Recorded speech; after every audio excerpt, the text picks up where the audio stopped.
Cinema ఇక్కడ వరకు వచ్చిందంటే it is because of few friendships. Chota K గారు అన్నట్టు 2.5 years బ్యాక్ కాజాగూడలో. హలో అండి, వచ్చిన అందరికీ thank you very much for taking the time తీసుకుని మీరు మా కోసం మా సినిమాని ఎక్స్ప్లోర్ చేయడానికి, అసలు అభినందించడానికి ఇక్కడ వరకు వచ్చారు. Thank you very much to everyone. ఈ అకేషన్లో జస్ట్ ఒక 2-3 క్విక్గా I wanted to share background. I think Chota K గారు అన్నట్టు 2.5 years బ్యాక్ ఒక కాజాగూడలో అవినాష్కి ఒకరోజు కాల్ చేసి ఒక 2-3 సీన్స్ అనుకున్నాను, ఒక ఓవరాల్ స్టోరీ లైన్ అనుకున్నాను అని చెప్పి అక్కడ కథ చెప్పడం జరిగింది. అప్పుడు 2.5 years back. I think one industry గురించి మీకు అంతా తెలిసిందే, how the journey starts from idea to తెరకెక్కడం వరకు.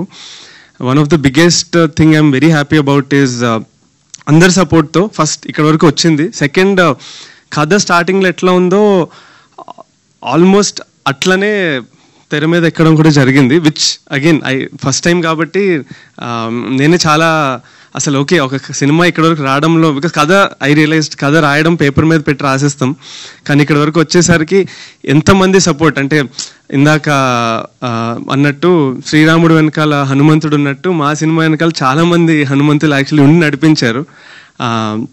చోటాకి గారు ఫస్ట్ నుంచి మనం యాక్చువల్లీ ఎక్కువ కలవకపోయినా మీరు ఎంత సపోర్ట్ చేశారో ఎవ్రీ సెకండ్. అండ్ ఇప్పుడు మంచు మనోజ్ గారు ఒక కొత్త టీంని అసలు అంటే ఆయనకి అంత సపోర్ట్ చేయకపోతే ఆయన లైఫ్ ఏం మారదు, మా లైఫ్ మారుతుంది సపోర్ట్ చేస్తే. That's thank you very much sir for taking the time and for all the blessings. That means a lot.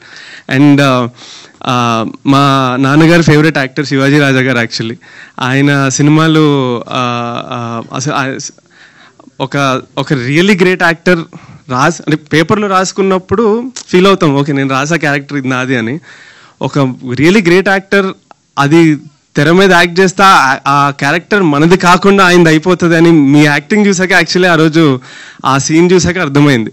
So very very humbled by the chance to be among such great people. And ఎంతతో పాటు ఇంకొక last thing I have to mention is I think cinema ఇక్కడ వరకు వచ్చిందంటే it is because of few friendships. ఒకటి I think ఐఎంకేలో మనం చదువుకోకుండా కథలు సినిమాలు అంటూ తిరిగి అప్పటి నుంచి అవినాష్ ఫ్రెండ్. ఆ తర్వాత I think Shantanu and Avinash చిన్నప్పటి నుంచి childhood friends. And I think ఇక్కడ వరకు రావడానికి that bond was very important. And so ఇక్కడ I'm very happy and thank you very much. So మీరు కూడా వానర మూకనే అనమాట. ఎవరు ఎక్కువ అల్లరి చేసే వానరుడు ఇక్కడ ముగ్గురులో? అంటే ఆయన చైల్డ్హుడ్ ఫ్రెండ్, ఇప్పుడు మీకు కూడా ఫ్రెండ్ అయి ఉంటారు కదా ఈ జర్నీలో. ఐ థింక్ మన ఎంబీఏ అప్పటి నుంచి మేము ఇద్దరం ఫ్రెండ్స్. ఫస్ట్ నుంచి ఆయనకి హీరో అవ్వాలని, డైరెక్షన్ చేయాలని. మా స్వామి ఏం చేశారంటే మన షార్ట్ ఫిల్మ్ అది చేద్దామని చెప్పి అప్పుడు స్టోరీ కూడా ఆయన రాశారు. నేను అప్పుడు దానికి డిఓపి అనమాట. ఏదో చిన్న ఒక 1 month చదువుకోకుండా అవన్నీ చేసేవాళ్ళం. అచీవ్మెంట్ ఏంటంటే మా ప్రొఫెసర్ ఒక ఆయన ఉంటారు, very strict and serious, 2 professors, వాళ్ళతో కూడా యాక్టింగ్ చేయించారు ఆయన. క్లాస్ లో ఎప్పుడైనా బంగోడితే మార్క్స్ వస్తాయి. ఆ రోల్ కూడా నాకు గుర్తుంది. యాక్చువల్లీ ఆ రోల్ ఐ థింక్ ఏమైందో మార్కులు సరిగ్గా వేయలేదు అనుకుంటా. వాళ్ళ రోల్ డ్రగ్ డీలర్స్ వాళ్ళు.